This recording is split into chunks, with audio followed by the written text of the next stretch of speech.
అనారోగ్యంతో ఆసుపత్రికి వెళ్ళినప్పుడు డాక్టర్లు మన గోళ్లను కూడా పరీక్షగా చూడడం మనలో చాలా మందికి అనుభవమే.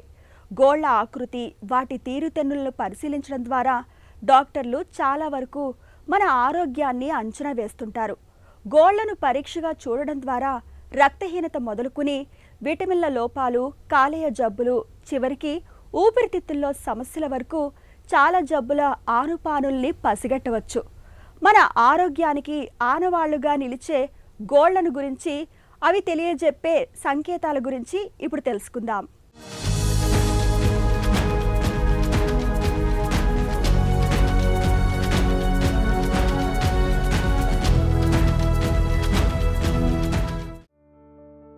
గోళ్ళు మన వేళ్లకు అందమైన ఆభరణాలు. అతి సున్నితమైన వేలి కొసలకు ఆసరాగా, దెబ్బల నుంచి, పట్టుకునే ఒత్తిడి నుంచి వేళ్లకు ఆదురువుగా నిలుస్తున్నవి మన గోళ్లే. మొత్తంగా మన గోళ్ళు చేతివేళ్లకు అద్భుతమైన ఆనవాళ్లు. అంతేకాదు, గోళ్ళు మన దేహ ఆరోగ్యానికి ప్రతిబింబాలు కూడా. గోళ్లలో కనిపించే ప్రతి చిన్న మార్పు మన ఒంట్లో తలెత్తిన అనారోగ్యం తాలూకు సంకేతమే అంటారు డాక్టర్లు. గోళ్లలో కనిపించే రంగులు, మార్పులు, వాటి స్థితిగతులు ఇవన్నీ మన శారీరక అనారోగ్యాన్ని పట్టిస్తాయి. రక్తహీనత, విటమిన్ల లోపాల వంటి చిన్నా చితక ఆరోగ్య సమస్యలు మొదలుకొని హై బీపీ, గుండె జబ్బులు, క్యాన్సర్ల వంటి ప్రమాదకర విపత్తుల వరకు ఎన్నో రకాల అనారోగ్య సంకేతాలు మన గోళ్లలో ప్రతిఫలిస్తాయి. గోళ్లు మన ఆరోగ్యాన్నే కాదు, మనం ఏం తింటున్నాం, ఏం లోపించింది కూడా తెలియజేస్తాయి. అందుకే డాక్టర్లు కూడా అనారోగ్యాన్ని అంచనా వేసేందుకు పేషెంట్ కళ్ళు, పళ్ళు, చర్మం, నాలుకతో పాటు గోళ్లను కూడా చాలా నిశితంగా పరిశీలిస్తుంటారు. పేల్ కలర్ అంటే నెయిల్స్ అన్ని జీవం లేకుండా ఉంటాయి. అవి ఏమన్నా కనబడుతుంటే మనం అనిమిక్ అంటే రక్తహీనత ఉందని చెప్పుకోవచ్చు. లేదా ఇంటర్నల్ ఏదైనా విటమిన్ డెఫిషియన్సీ ఉన్న నెయిల్ పేల్స్గా తయారవుతుంటాయి. రెండోది ఎల్లో కలర్ అంటే ఈ పసుపచ్చ రంగులను స్టార్ట్ అవుతుంటాయి. ఇవి చాలామందికి జాండీస్లో ఈ నెయిల్స్ ఎల్లో కలర్ రావటం స్టార్ట్ అవుతుంటాయి. అలానే ఆరెంజ్ కలర్, క్యారెట్స్, బీట్రూట్స్, ఈ పపాయ ఎక్కువ తినే వాళ్ళల్లో ఈ నెయిల్స్ ఆరెంజ్ రంగులో రావడం స్టార్ట్ అవుతుంది. అది నార్మలే. కొందరికి నెయిల్స్ ఆకుపచ్చ కలర్ అంటే గ్రీన్ కలర్లో మారిపోయి నెయిల్స్ ఊడిపోతూ ఉంటాయి. అవి ఫంగల్ ఇన్ఫెక్షన్ అర్థం. మోస్ట్ కామన్ ఫంగల్ ఇన్ఫెక్షన్ అర్థం. ఇంకొక రకం నెయిల్స్ పైన చిన్న చిన్న తెల్ల మచ్చలు వస్తూ ఉంటాయి. ఇవి మనము ఏవో అపోహలు ఉంటాయి, అవి చూసాము ఇవి చూసాము తెల్ల మచ్చలు వస్తాయి అనుకుంటారు. కానీ ఇది మామూలుగా అయితే కొంతమందికి మామూలుగా ఉంటే, కొంతమందికి జింక్ కానీ, కాల్షియం కానీ, లేదంటే ఆటోమిన్ ప్రాబ్లంలో కానీ తెల్ల మచ్చలు వస్తూ ఉంటాయి. కొంతమందికి ఇట్లా నెయిల్స్ ముట్టుకోగానే ఇట్లా విరిగిపోతూ ఉంటాయి. బ్రిటిల్ నెయిల్స్ అంటాం వాటిని. బ్రిటిల్ నెయిల్స్ ఎందుకు వస్తాయి? ఆ నెయిల్లో ఉండాల్సిన ఆయిల్ శాతం తక్కువ అవటం వల్ల ఈ బ్రిటిల్ నెయిల్స్ వస్తాయి. హైపర్ థైరాయిడిజంలు ఉన్న వాళ్ళల్లో ఈ బ్రిటిల్స్ నెయిల్స్ ఎక్కువ కనబడుతూ ఉంటాయి. అలానే కొంతమంది గోర్లు కొరుగుతూ ఉంటారు ఈ బ్రిటిల్స్ నెయిల్స్లో కూడా. జింక్ డెఫిషియన్సీ ఉన్న ఈ బ్రిటిల్ నెయిల్స్ ఎక్కువ కనబడుతూ ఉంటాయి. నలుపు రంగు లైన్లు కనబడుతూ ఉంటాయి. చాలామంది ఇది ఇంటర్నెట్లో చదివేసి ఇది నెయిల్ క్యాన్సర్ అనుకుంటుంటారు. కానీ పుట్టుమచ్చలు కానీ కొంతమందికి ఆ లైన్స్ నార్మల్గా కూడా ఏర్పడుతూ ఉంటాయి. సోరియాసిస్ నెయిల్స్, సోరియాసిస్లో ప్రాబ్లమ్స్లో ఉన్న వాళ్ళలో ఒంటి మీద జాయింట్ పెయిన్స్, తలతో పాటు చాలామందికి నెయిల్ పిట్స్ ఉంటాయి. అంటే చిన్న చిన్న గుంతల్లా ఉంటాయి. అవి నార్మల్గా అంటే చాలామందికి ఒక 100 మంది తీసుకుంటే 80% మందికి నెయిల్ పిట్స్ ఉన్న సోరియాసిస్లో నెయిల్ పిట్స్ ఉంటే, ఒక నెయిల్లో 20 కంటే ఎక్కువ ఉంటే ఆ నెయిల్ సోరియాసిస్ అంటే జాయింట్ సోరియాసిస్ దారితీసే అవకాశాలు కొందరికి ఉంటాయి. మన గోళ్లను నిత్యం పరిశీలనగా చూసుకుంటూ వాటిలో కనిపించే మార్పులపై అవగాహన పెంచుకుంటే మన ఆరోగ్య స్థితి ఎప్పటికప్పుడు అంచనా వేసుకోవచ్చు. కొంతమందికి గోళ్లు కొద్దిగా పెరగగానే వాటంతట అవే విరిగిపోతుంటాయి. అలా గోళ్లు విరిగిపోతుంటే కాల్షియం తక్కువగా ఉందని, విటమిన్ డి లేదా జింక్ వంటి పోషకాహారం లోపాలున్నాయని గుర్తించాలి. దీని పరిష్కారానికి కొవ్వు శాతం తక్కువగా ఉన్న పాల ఉత్పత్తులు, చేపలు ఆహారంలో అధికంగా తీసుకోవాలి.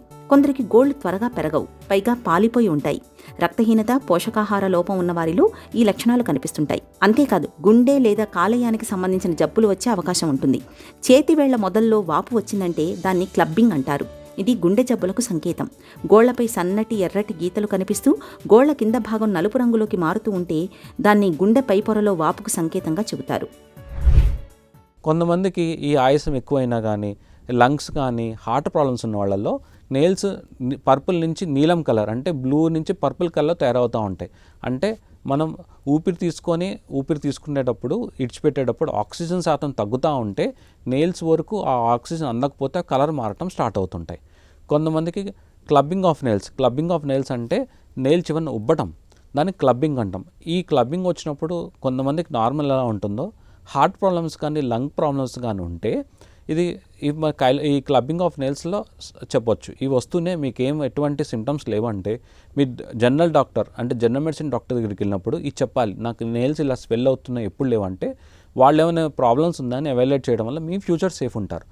రక్తం తక్కువగా ఉన్నప్పుడు, రక్తహీనతతో బాధపడుతున్నప్పుడు గోళ్లన్నీ తెల్లగా పాలిపోయినట్టుగా కనిపిస్తుంటాయి. గోళ్లు వంపుపోయి చెంచాలాగా కనిపించడము రక్తహీనతకు సంకేతమే.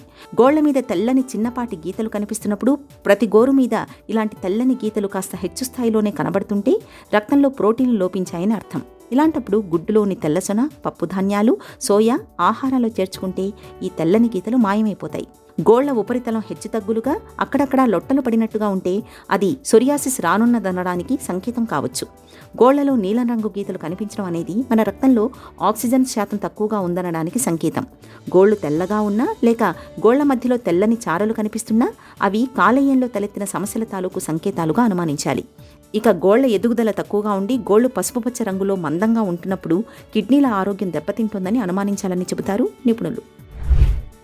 కాస్మెటిక్స్ ఎలా యూస్ చేయాలి నెయిల్స్ కంటే స్ట్రాంగ్ కెమికల్స్ లేని కాస్మెటిక్స్ యూస్ చేయడం మంచిది. తర్వాత ఈ నెయిల్ ఇన్ఫెక్షన్స్ వస్తుంటాయి, గోరు చుట్టూ ఉంటాయి. ఈ గోరు చుట్టూ విపరీతమైన నొప్పి ఉంటాయి, ఎందుకంటే అక్కడ బ్యాక్టీరియా ఎంటర్ అయిన తర్వాత అది స్వెల్ అవడానికంటే వాటికి స్పేస్ ఉండదు. దానివల్ల ఏమవుతాయి, గోరు చుట్టూ విపరీతమైన నొప్పి ఉంటాయి. మీరు దాన్ని ప్లక్ చేసి పస్ తీసేసి యాంటీబయాటిక్స్ పెన్సిల్స్ వాడేస్తూ ఉంటారు. అలా వాడటం వల్ల ఫ్యూచర్లో వచ్చే ఇన్ఫెక్షన్స్ అస్సలు తగ్గవు.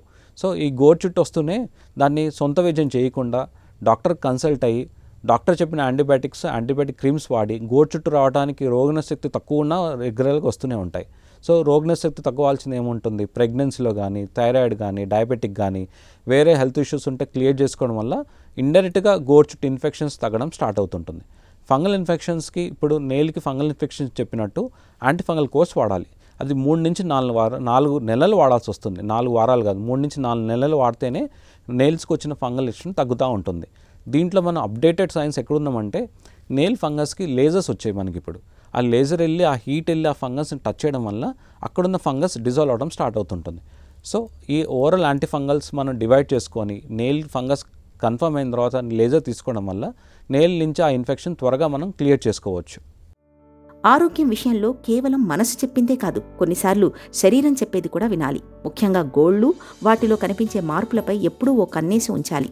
అనుమానిత మార్పులేవైనా కనిపిస్తున్నప్పుడు వెంటనే డాక్టర్ దృష్టికి తీసుకెళ్లాలి. ఇక గోళ్లను ఆరోగ్యంగా ఉంచుకునేందుకు వాటి సంరక్షణ విషయంలో ప్రత్యేకమైన జాగ్రత్తలు తీసుకోవాలి.